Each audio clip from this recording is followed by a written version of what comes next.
Dear Ukrainians, Russian propaganda seems to have no limits. Every day new fakes, new degradation, completely new fictional stories. Each time they appear more and more by the best students of Goebbels. In fact, the key fake is Russian President Vladimir Putin. To show that he's open to communication, to explain his position, he held a meeting with the stewardesses of the Aeroflot airline, which now cannot fly anywhere because airspace has been closed for Russia. But it turned out that the whole story is fictional fake. Putin himself was recorded with the help of chroma key, a special green background on which any image can be superimposed. And this became known when everyone noticed that Putin's hand was passing through the microphone. We have everything real, and therefore we took a flash mob of real communication mode.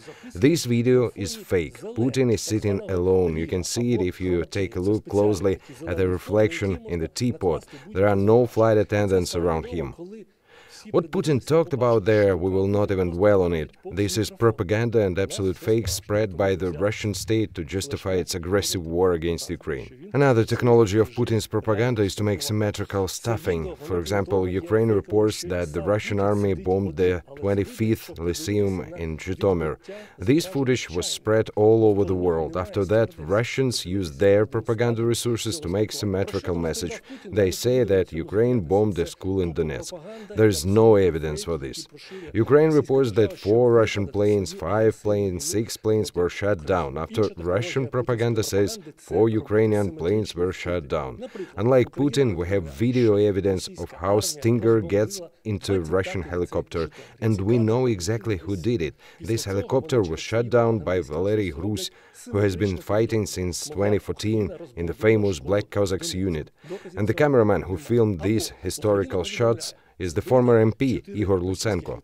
We can, unlike Russian propaganda, prove that this is Russian combat helicopter shot by the Ukrainian army forces. To explain their loss, they try to tell absolute nonsense, for example, about the fact that Ukraine doesn't make its videos in real life, but on a video simulator in order to create a fake reality. Such footage followed in Russian propaganda TV resources. Another example of propaganda, when Valery Solovyov, one of the Goebbels of Russian propaganda, shows hysterical footage of Ukrainians gathering under the destroyed bridge in Irpin near Kyiv. He says the armed forces of Ukraine do not allow evacuation from the destroyed city. What happened in reality? Ukrainian trains of Ukrzaliznytsia were sent to Irpin to evacuate civilians, but the tracks were blown up.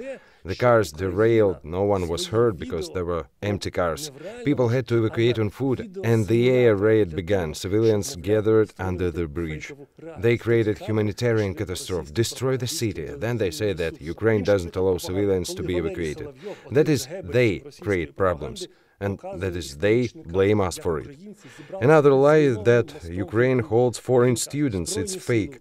I know that Indians, students from Kharkiv were evacuated, or in that way Turkish students were evacuated from Nigeria. This is a huge humanitarian catastrophe that the Russian dictator has created on Ukrainian territory. But the Ukrainian railways, the Ukrainian armed forces save both Ukrainians and foreign citizens equally, with all possible efforts. Finally, one more fake. They say that the president of Ukraine left Ukraine, that he's not in Kyiv.